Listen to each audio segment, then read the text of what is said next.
Executive producer Brian Herzog.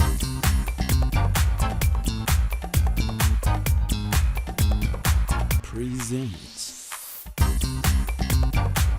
Bobby Clark. Education, current events, and topics that affect you.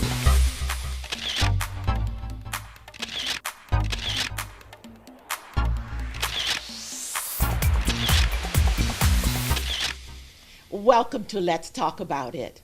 I'm Bobby Clark, and we have great guests for you today.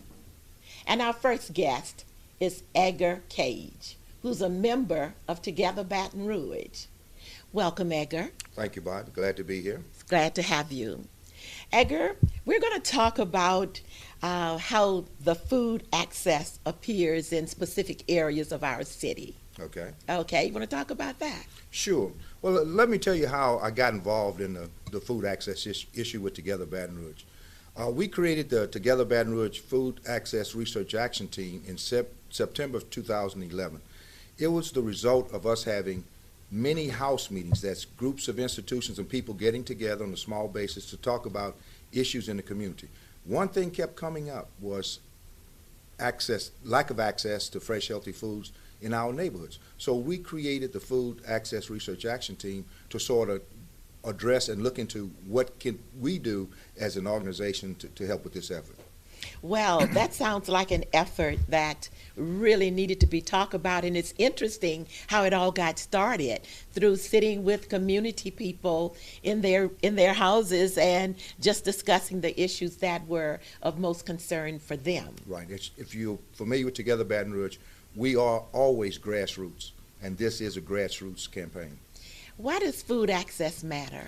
Well, food access matters because of at least three, maybe four reasons. One is health. The body is a complex machine, just like if you look compared to an automobile. And the body needs certain elements or nutrients to respond or to perform at the maximum, just like a car needs good gas. We need good food. If we don't have good food, then our bodies cannot perform at the maximum, so we don't learn, morale, we're not happy, and there are health issues like obesity. Louisiana, we have the highest obesity rates for adults, 34.7%. Is that the highest in the nation? The highest in the nation for obesity for adults in Louisiana. And we spend, by 2018, we'll be spending $4.5 million for health-related issues, healthcare costs related to obesity. That's only one factor. There's diabetes, yes. There's cholesterol, there are other, and some people have associated diet with cancer, causing certain cancer. So it's a health issue why we need fresh, healthy foods in our neighborhoods. Secondly, costs. Believe it or not, in those areas that can afford to pay more for food because there's no large grocery store outlet there, those residents pay between 7 and 25% higher for the groceries that they buy at the corner grocery stores. Plus, they have to travel a distance if they want any fresh, healthy items, and that travel cost is also factored in. So even though our residents are on a limited, or very strict, or low budget, unfortunately, they're paying a higher percent of their household income on foods that are not healthy. But just on foods. And the interesting thing is they are more low income. So they're low income and they're having to pay more of their monies at the corner stores. Absolutely. For items that that carry very little nutritional value. But that's all they have. That's what they have access to. That's all they have right now. And that's why we're fighting to try to address this low food access issue in our communities. And tell me about the fight. How do you counteract this situation that the communities are facing right now? Well, as I said, we created the Food Access Research Action Team to look into an issue. The way Together Baton Rouge works is once we determine an issue that our organization want to take on, we create this team. And we do research, talk to any and everybody that has anything to do with a certain topic to learn about it. So we have created the Food Access Policy Commission, East Baton Rouge Parish Food Access Policy Commission. That's in collaboration with the Mayor's Healthy City Initiative and as a result of the Blue Cross Blue Shield Fresh Beginnings grant to deal with health problems in the low-income areas. So this Food Access Policy Commission came right in line with the work that we had already started in September. It was created February 14, 2013. Okay. But we had been doing some work before, and we really started out looking at just really Scotlandville. But we determined, after talking to others around the city, that it's more than just Scotlandville that the low food access issue is. And so we expanded, and this Food Access Policy Commission helped us to go parish-wide with it. So we created this, and we had 3 phases. We had the problem analysis phase, which we completed, best practice phase, which we look at best practices all across the nation, what other areas have done to address the food access problem, and then we have the recommendation, which is coming up, will be the next and final phase. Okay, let's go back to the locations. Okay. Where are the food access areas? Are they all over Baton Rouge? And well, I guess basically, can you tell us where those areas are? Okay, to answer your question, yes, we've identified by the USDA, Department of Agriculture standards, there are 7 food deserts in East Baton Rouge Parish. Okay. Scotlandville, downtown around what they call Old South Baton Rouge, South Baton Rouge, Zion City, Mid-City, Sherwood Forest, and an area near the I-12 corridor. Now, the numbers sort of vary. If you look at the USDA numbers, they have 75,000 East Baton Rouge residents, or 17% of the population live in low food access areas, or what they call food deserts. And of this, 17,000 are children. But we had Pennington Biomedical Research is a part of our commission and help us do a lot of the research too. Pennington did some studies about the food access in East Baton Rouge Parish, and their numbers are 103,000 residents, or 23% of the population. Okay, I need you to hold that thought. We've got to take a break, and we'll be back in just one moment with Let's Talk About It.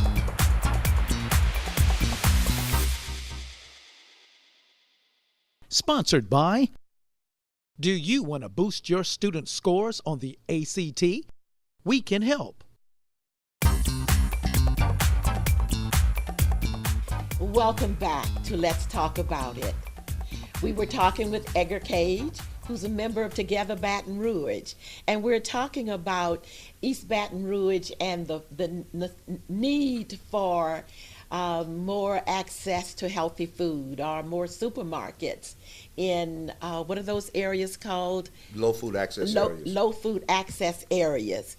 And when we left, Edgar, we were talking about the study that Pennington did. You want to go on, talk about that some more? Yes, Pennington's study is different from the USDA's because it expanded.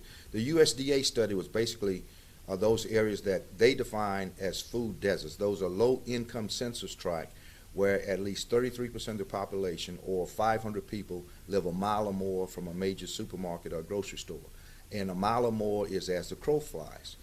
Pennington did the study, and they expanded it. They identified the low-income people that may not live in a low-income in the census tract, but they still low-income people. And they could live less than a mile from a grocery store, but there are some natural barriers that make it harder, like an interstate, like a major thoroughfare where people will have problems crossing if they don't have cars. Yeah. So Pennington's figures are 103 residents, or 23% of the population in East Baton Rouge Parish, have low access to fresh, healthy foods, including 25,000 children, as opposed to 17,000 that the USDA. But whatever numbers you use, they are significant. Very significant. And we need to significant. do something about it. Very significant. That's getting close to 25% of the population. Absolutely. Yes.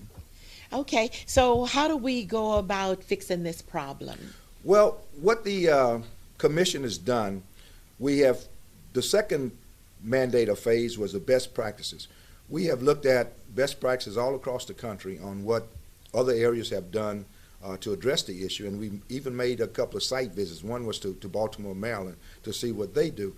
And as a result of these best practice analysis and other research we've done, the commission came up with 5 recommendations to address the food access issue in East Baton Rouge Parish.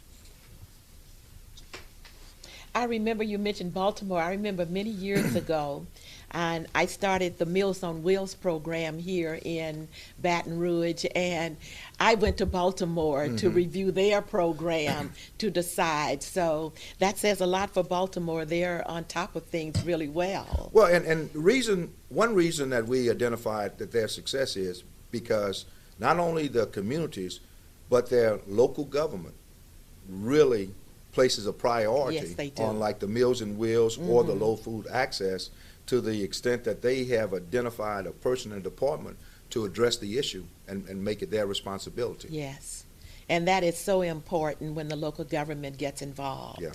Okay, so let's talk about FF, let's see if I have it right, FFFI. Yes. Okay, and there we are. You want to talk about that and how that relates to what we're doing? I know it's the Fresh Food Financing Fund and the Fresh Food Financing Institution. Yeah, as you know, Okay. in this world, when dealing with governments, there are a lot of acronyms. Yes, there are. So we'll work through it though. But the Fresh Food Financing Fund, that's a pool of funding which can be used as regular loans, forgivable loans, and grants to attract grocery stores and other food retail outlets. And To attract them to To the an desert, the desert areas. to a desert area, yeah, Okay. to those what called underserved area or Uh-huh. low access area. And this fund is part of the public-private partnership that we've identified that's needed to bring all the resources together. So if an investor was interested in opening up a store or some outlet in the food desert, there is some help. There's some There's help, finances finances from both the public and private sector to help with this effort, because the need for economic development in these areas is very important. Yes, If it you is. noticed, all the areas that I spoke of, the deserts or the low access areas, you can't find a grocery store. And in these areas, the neighborhoods started to decline. Yes. And we know that a grocery store can be used as an anchor for economic development and neighborhood vitality. You bring the grocery store in, Then it means you can bring in other businesses come Yes. in, and people want to move there, and that just increases the vitality of the neighborhood, which is good not only for that neighborhood, but for all the parish. Absolutely. Because then you blight seems to go away, you have more people working, you have increased tax base and everything else. So it's a win-win for everybody. And honestly, we give incentives to everybody else. Yes, IBM, everybody. Why can't we do it in the neighborhoods that need it the most? absolutely. And not only that, but we're looking at so many houses being torn down or they've been vacant for so long. All of that changes All of that, yeah. with the businesses coming in, and it all starts with a supermarket. A supermarket, a grocery store could be the anchor, as you said, the domino effect Uh-huh. to start this movement, and that's what we know, and that's one of the things we impressing upon both the local and state officials why it's important to do it. That is so awesome. That is so awesome. I'm so very impressed with Together Baton Rouge. It's, I looked at it when we were doing the last campaign, and here we are again on an issue that's of major interest for the community. Absolutely. Mhm. So how does it all look? What do you see happening from this point? Well, from this point, as I said, we had a meeting on Monday night at St. Francis Xavier Catholic Church where we rolled out the draft of the recommendations to get the community's reaction. And I just want to point out that the work of this commission depends on the engagement and continued involvement of the community. Because this work that we're doing, we don't want it to just sit on the shelf. We want to be implemented. So when the commission goes away after the work is done, the community will pick up the baton Yes. and carry it and continue. Because it makes no sense for us to do this work, to go through this exercise, if we can't and don't sustain it. And we are realistic enough in the commission to know that all the deserts or the low food access areas I talked about cannot support a grocery store. But they can support other means to get fresh, healthy foods to them. Like we partnered with part of the Mayor's Healthy City Initiative and the Blue Cross Blue Shield Foundation Fresh Beginning Grant is a corner healthy store initiative. That's run by the Redevelopment Authority. Now what this is, we've identified corner grocery stores in these low food access areas. And we interviewed them, and they had certain criteria and they had to agree to do certain things. And then our DA would come in and would give them grant money to help them increase the shelf space, the cooler space, and even some cash register where they can track the healthy food items. But Okay, I want you to hold that thought for just a moment. We're going to take a short break here, and we'll be back in just a moment with Let's Talk About It.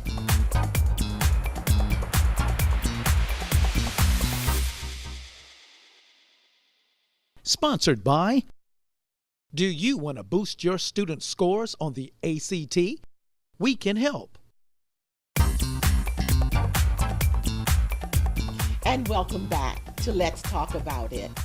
We've been in a really great conversation with Edgar Cage, who's a member of Together Baton Rouge, as we're talking about right now the farmers market, but the quest to bring supermarkets back into those dry, we call them desert-like areas of the community where they have to go many miles to get to really healthy foods, and it's causing serious problems in the community. So Edgar, when we were last talking, we were on the Healthy Corner Store program. right, and the Healthy Corner Store Initiative and the Mobile Farmers Market, those are two items that, as I said earlier, we know that all the low food access areas could not support a large grocery store because they don't have the rooftops. And we can expect anybody to go into an area and lose money and not sustain itself. But these are two programs that can go on in those areas if the community supports it. Now, the Healthy Corner Store Initiative is the grant to give those from the Redevelopment Authority to give those corner stores monies to expand the shelf space, cooler space, and even cash register to offer healthy, fresh items. You can't put additional beer in there. You can't put honey buns in additional shelf space. You have to agree to offer fresh, healthy foods. And they come in, RD comes in, and they can do some cosmetic things in and out of the store to make it more attractive and for people to come. So Now, are these stores have they already been identified and they are already doing the work? yes, it's 4 stores, and the dates for the kickoff: Capital Grocery Store on Spanish Town Road, August 12th; Kelly's Meat Market on Plank Road, 7744 Plank Road, August 14th; Sewell's Grocery on 469 Elma Avenue, August 19th, and the Beechwood Meat Market, August 26th. And that's located at 4850 Beechwood. Those are the grand openings type ceremonies, Yes. but the stores are already functioning right now Okay. as Healthy Corner Stores. And the other initiative, I have a question before you sure. go there. Have they seen an increase in the number of persons who are coming in, or is it too soon It's- before the grand opening? it's too soon, and, Okay. and that's the reason for the cash registers, for them not only to see the number of people coming in, but to see how much of the fresh, healthy food items, to track that they're really selling now. But we expect to get those numbers at a later date. Okay, that sounds good. The other alternative right now that's going on are the mobile farmers market. Now, this is from Bretta, who does this, and we have farmers markets located in the low food access areas on Wednesday at the Scotlandville Library. It's from 9 a.m. to 11. On Wednesday, 12:30 to 2 at Star Hill Baptist Church. On Thursdays at Delmont Service Center at 3535 Raleigh Street, and 8:30 to 10:30, and from noon to 2 p.m. on Thursday, Dr. Leo S. Butler Community Center. Now, this is the mobile markets that come in to offer the fresh fruits and vegetables that's grown here in Louisiana, which is a very good source. I visit, and I tell you, the prices are excellent, and the food is very fresh. And I've been just really impressed, and I love zucchini, so I'll come home and slice it in. Yeah. Yeah, so it works. But these are programs that it's imperative that the community supports. Yes. Because, and this could be a first step in getting a grocery store. Because if you don't support the corner store or the farmer's market, mobile market, then you wouldn't support a grocery store. And when they do the feasibility studies, this is what they're looking for. Absolutely. Okay. One other program that the community can do and get involved in which is one of the recommendations of the Food Access Policy Commission, is a grocery express. And this is something that we have talked with CATS about, the bus system, about running express routes from the low access areas to designated grocery stores. And we have a survey that we make available. We will distribute them at hopefully all the libraries and all the community centers in the low access areas. And what we're asking the community to do, to give us information about them, their shopping habits, and where they would like for us to possibly have stops for this grocery express. Okay. And so we need a community input on this, because as I said, it's all driven. And the grocery express is something too that can help those communities that can't support and sustain a grocery store to still have the access. So see, it's not a one size fits all. The grocery store is not the answer for everybody, but there are other alternatives that we've discovered and we are offering and planning, where those other areas that can't support a grocery store can still have access to fresh, healthy foods. Now, this is where the transit comes in to pick folks up and takes them to the supermarket. Yeah, express routes. Express routes. Okay, and then takes them back. Back. Okay, so how do they get the groceries home after they get off the bus? Well, that's something they work out, but at least they don't have that far to travel. They're in the neighborhood. All right. You see, and we even ask on the survey, where would you like to see the stop? And this won't be the regular bus. These will be special buses. That will take people. And we're trying to make it as convenient as possible, for the residents, but in hopes that they can have an understanding and be patient that we can't stop in front of their house. Yeah. But we can stop as close as we can to it that makes sense. Okay, and maybe they can get someone to pick them up. Pick them up. Okay, I that think sounds it's easy good. It's getting closer. It's easy to pick up someone in your neighborhood than for you to carry them 3 or 4, 10 miles to a grocery store. Absolutely. Yeah. And it's amazing to think that the grocery stores can be that far away. Yeah, so for this to work, we need as many surveys as we can. Hope if we had 10 or 15,000, that would be fantastic, because we want to design a program. And they'll be at every library. The libraries, the community centers. And you can go to the Together Baton Rouge website at www.togetherbr.org. Okay. That's www.togetherbr.org.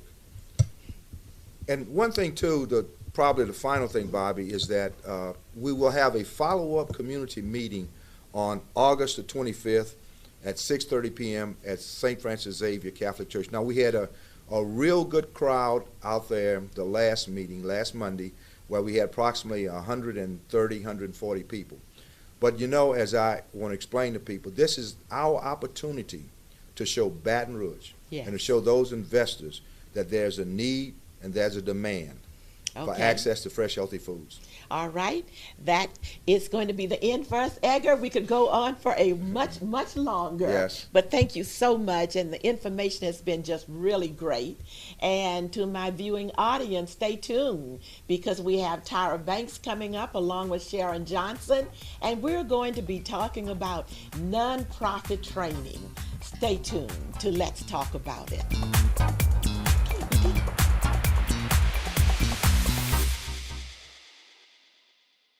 Sponsored by, do you want to boost your student scores on the ACT? We can help. Welcome to Let's Talk About It.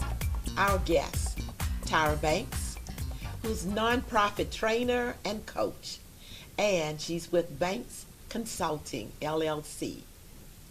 And Sharon Johnson, and Sharon is a consultant, and she's with Banks Consulting also. Welcome to the both of you. Thank you so much for having us. We're glad to have you here. So let's talk about what you do.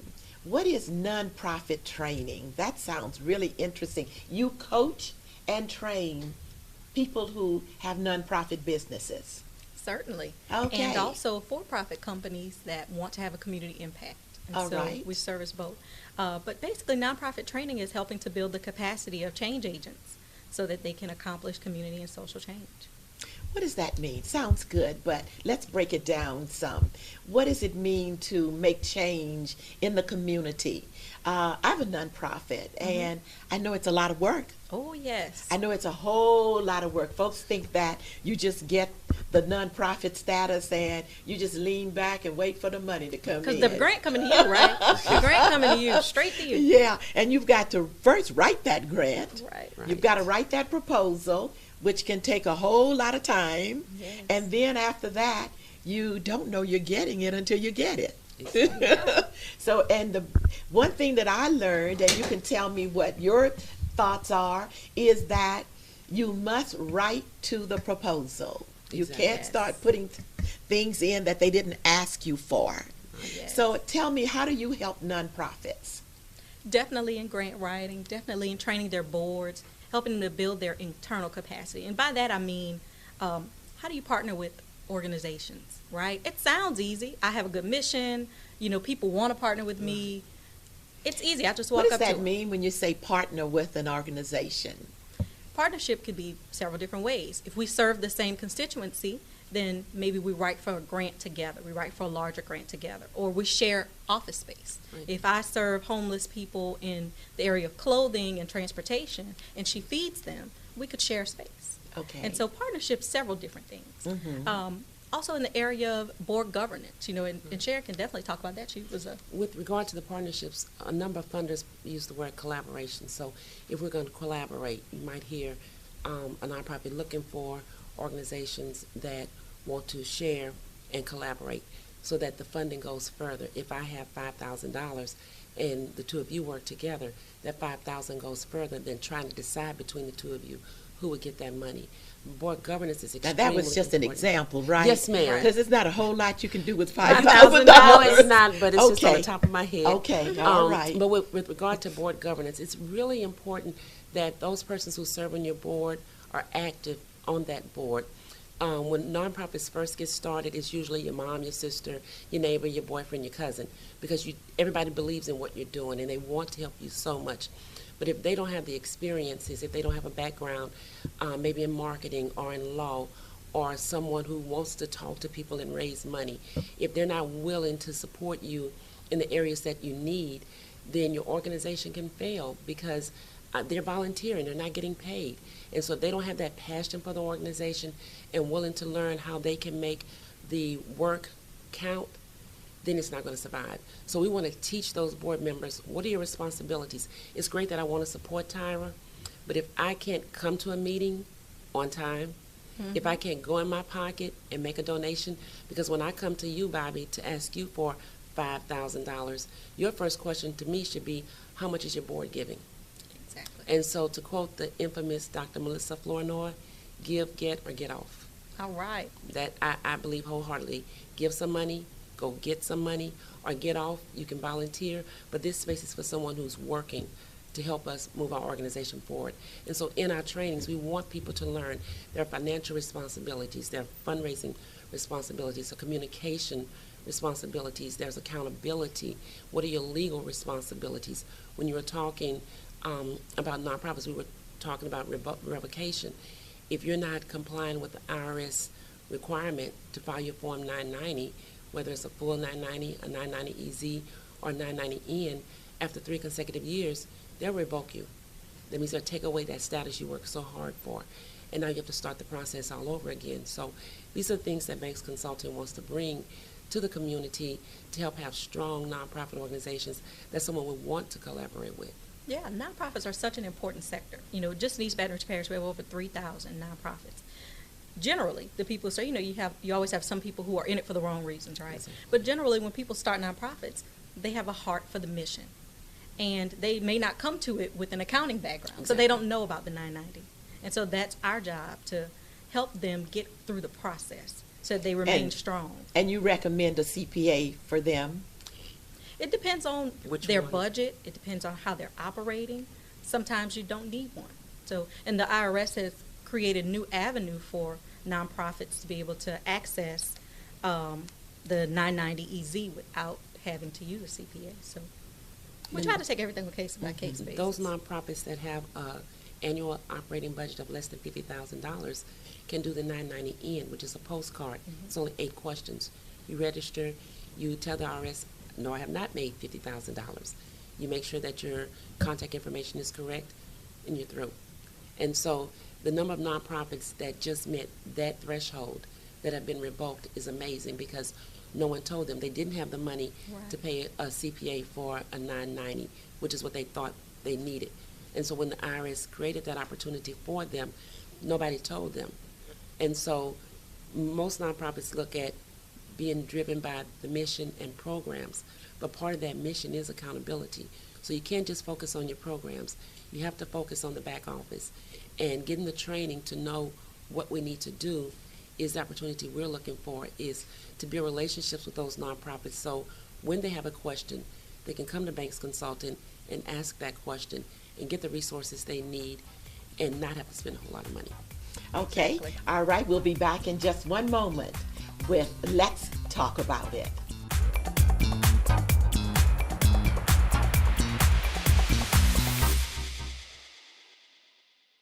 Sponsored by. Do you want to boost your student scores on the ACT? We can help.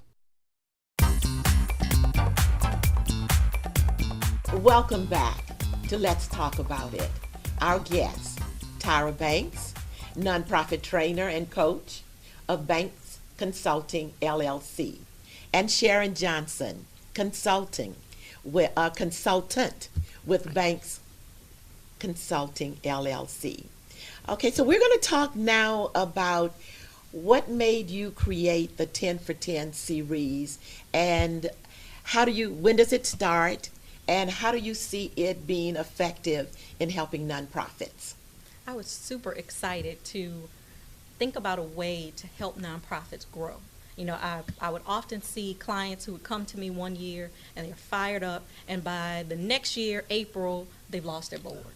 Okay, so that means you were working with nonprofits before you set up your business, or before the 10 for 10. Oh, definitely. Okay. But I tell have me, over 10 years experience working with nonprofits. Okay. And In I what started area? Several areas. I was a nonprofit employee. I was a consultant. I did meeting facilitation and strategic planning, even did a little bit of grant writing. And so I moved away, long story short, moved away to D.C., took a wonderful internship that led to a job, that led to another job. And when I moved back to Louisiana, I had all these skills. And people would call me, they say, can you analyze this data? Where do I get this research from? Can you help me with this grant proposal? And I couldn't find a job, and so I created one. I created Banks Consulting. And I knew that I had skills and resources that a lot of people in my community just didn't have. Yes. And so that's what made me start Banks Consulting. And as I started to work with nonprofits, I started to see the capacity gaps. You know, it would be, I know my idea for the program, but how do I create a logic model? Well, when you get your 501c3, nobody sends you to a boot camp to teach you how to do it. And I saw where good organizations were losing traction, you know, because they didn't have the right alliances, or they didn't know how to create partnerships, or they had an MOU with an organization that took the money and ran, but since they didn't have anything in writing, right? No, see, just because they didn't know what it meant, so Speak up a little. Okay. I'm sorry. No, I was just saying, piggybacking on what Tyra was saying, because they didn't know what it meant when you signed that agreement. Maybe the terms weren't favorable to them. They're doing the work, and a number of organizations may want to partner with the nonprofit or for-profit partners with the nonprofit to get the nonprofit benefits, because you can write those donations off taxes. But then in the end, they got the benefit, but ran off with the money. So building the capacity of those organizations to know what to do. I like the idea of a boot camp, because so many nonprofits, first thing they do is they get the nonprofit status. They're elated, they start working. Somebody comes to them and uses industry terms or industry expectations. They don't know what to do. And instead of saying, I don't know what to do, they do what that person leads them to do. But if they can come to Banks Consulting and experience step by step, what do you need to do and how to do it, and how to do it correctly, they have a better chance of sustaining that organization and growing and becoming a leader in their field, because now they know what to do. Yeah. Okay, now they've gotten their 501c3. Most nonprofits operate off of grants. And what do you say is the percentage of the persons who receive nonprofit status who really are good at writing grants, because to get someone to write a grant for you can cost you easily $5,000 if you're looking for a grant of any kind of substance. And I see that as probably one of the major problems with nonprofits, is when they get the nonprofit, they don't understand what they've just gotten themselves into, and that if they are going to survive off of grants, then how do you do it? If you Right. don't know how to write yourself, and then you can't afford to pay someone to write a grant for you. How do they get past that? One of the things we do at Banks Consulting is equip every nonprofit with a binder. You walk away with your information, because I know This from is my experience, I'm sorry you're to cut not you off. likely. This is at what point are you giving them this binder? They're coming to you for training? Either way, if you're coming to me for training, I'm Uh-huh. gonna give you all the training that I can, and you're gonna walk away with increased capacity. If you're Okay. coming to me to write your 501c3, or you're coming to me to help you develop your program out, I'm gonna send you home with everything that you need. So that if you go to a grant writer in the future, because I have not found, and I know probably Sharon has not found, most nonprofit leaders cannot write grants. That's right. It's a special skill. It's a time-consuming Writing is a talent. special skill. It is. Yeah. And then being able to craft your message to fit your funder, understanding what your interest is. Where do you go get the research? So many of my nonprofits, they don't know where to find the research or how to explain the program. What Yeah. model are they using? That- And so we give them that, so that they walk away and they go to a grant writer. Now I have everything that I need. Now every grant is consistent. We're not remaking the vision statement 1,000 times. Yeah. It's important that nonprofits know that the hard work begins before you start writing the grant. You need to have, a number of nonprofits don't even have easily accessible the articles of incorporation, their bylaws, who's on the board and what are their term limits. They don't have that information available. A number of nonprofits don't even have financial statements or an annual operating budget. These are items that a funder is going to ask for in a grant. So if you have all these materials in advance, that's 80% of the work. The writing is the professional's job. And when you come in to write a grant, they can take this information you have, the mission statement, what are your programs, what are your values, what are your programs like, what is your goal in each program. If you know what these are, the grant writer can come in and put that grant together, and you're not up at the middle of the night trying to finish the grant, because once the grant is written, the hard part is the attachments. And having written grants before, I'm frustrated to know, and I learned from experience, not to trust that the nonprofit is like, yeah, we got everything we need. You know, the day that the grant is due, I'm ready to put it in the mail or email it out, and I find out you don't have A, B, and C. So you Now have I'm to ask hustling for A, B, and C at the in beginning. advance. And if Yeah. they don't, they don't want to pay for that. They want to pay for the grant. So if you come through a training where you learn the value of these items, and we start compiling them and putting them together for you, as Tyra said, you have that binder of information. No matter who you go to, you're prepared. And you can speak more intelligently and confidently about what's happening in the grant process, and not taking things for granted that your grant writer does have your best interests at heart, because those people are trying to make a living as well. Okay, And if they would hold cheat that you- point. We have to take a break here, and we'll be back in just a moment with Let's Talk About It.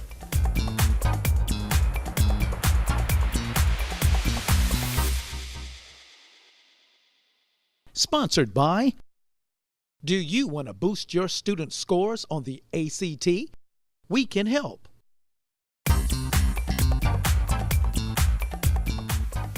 Welcome back to Let's Talk About It. My guests, Tyra Banks and Sharon Johnson. And we are deep into nonprofits. Oh, yes. Yes. Now you have a program that's starting very soon called 10 for 10. Want to talk about that? It's a 10-week training series. We'll be hosting it in person as live seminars and workshops, but you'll also be able to access it online and watch it as a webinar. So if you can't attend live, you'll be able to attend live via webinar or recorded webinar if you sign up next week, because our first class actually starts tonight. So. It is tonight, isn't it? Yes. I'm glad you said that. Yes. I've been running around like a chicken when I cut off. Oh, I bet. I bet. Okay, so what made you decide to, what made you think that the community needed this 10 for 10? Clients continue to come back to us. Sharon did, worked with, maybe it was 300 organizations. Not that many. 32 nonprofit organizations in Baton Rouge. We had almost 300 that applied. But through LANO, Louisiana Association of Nonprofit Organizations, we received a federal grant to teach capacity building to local nonprofits in the surrounding areas. We had nonprofits as far as Covington and New Roads, and then here in Baton Rouge. And we work with them in a step-by-step program to teach them governance and collaboration. And so I found that a number of those organizations no longer have their tax-exempt status. They were revoked. So I was really glad when Tyra decided to do the 10 for 10 series, because it was an opportunity to help these organizations maintain their status because they know what to do. And why were they revoked? They did not file their 990, which is like the 1040 that we as individuals file. Nonprofits file a 990, whether it's a full 990, an easy, or an N. They did not file that for 3 consecutive years. And so the IRS revoked or took away their nonprofit tax-exempt status. And so, having been revoked, they can no longer receive tax-deductible donations or write for grants. So they were still in business and didn't realize that they had to file the Nobody taught 990. them. Right. So, and even though they went through this training with LANO, and those were one of the things that we stressed, they did not, after the program, continue to build the capacity of the board members. And so when board members are not functioning in a way that helps to maintain the organization, you end up in a place like that where you don't want to be, which is a revoked status.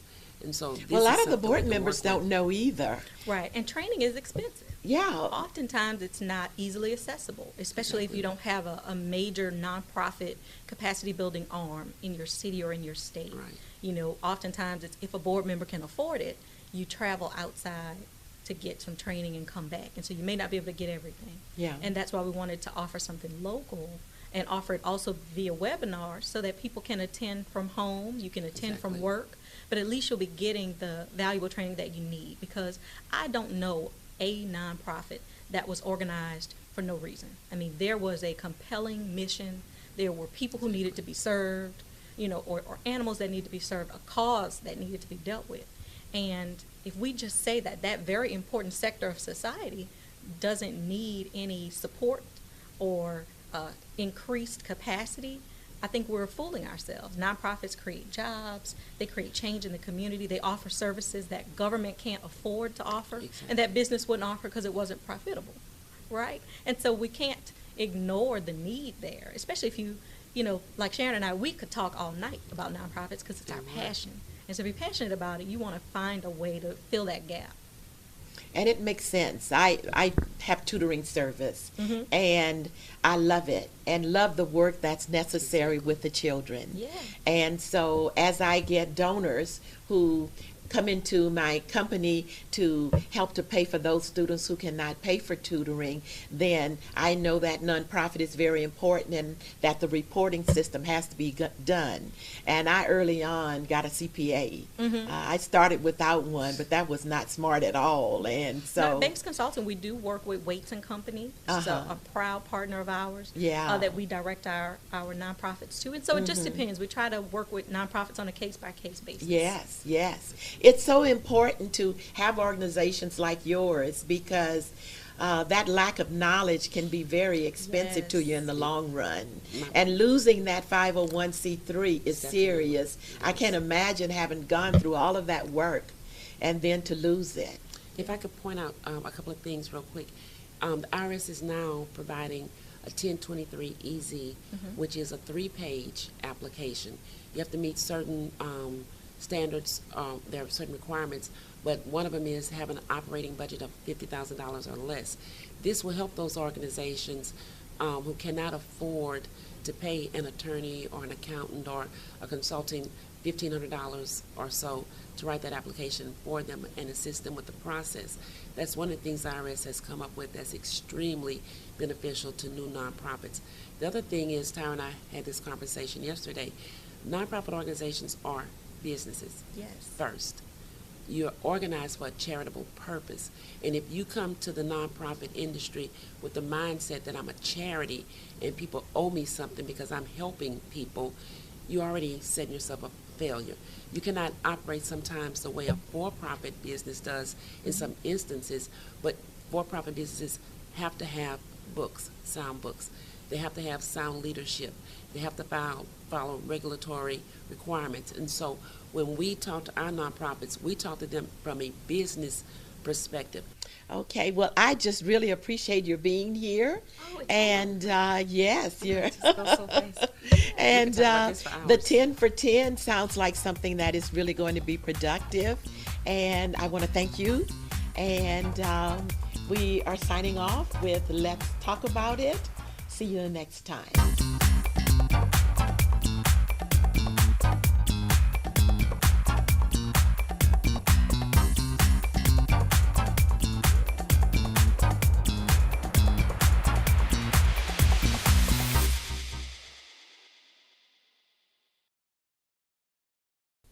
Hello. Applied Literacy and Learning is presently conducting assessments and taking applications for its after-school tutoring program in math, reading, and phonics.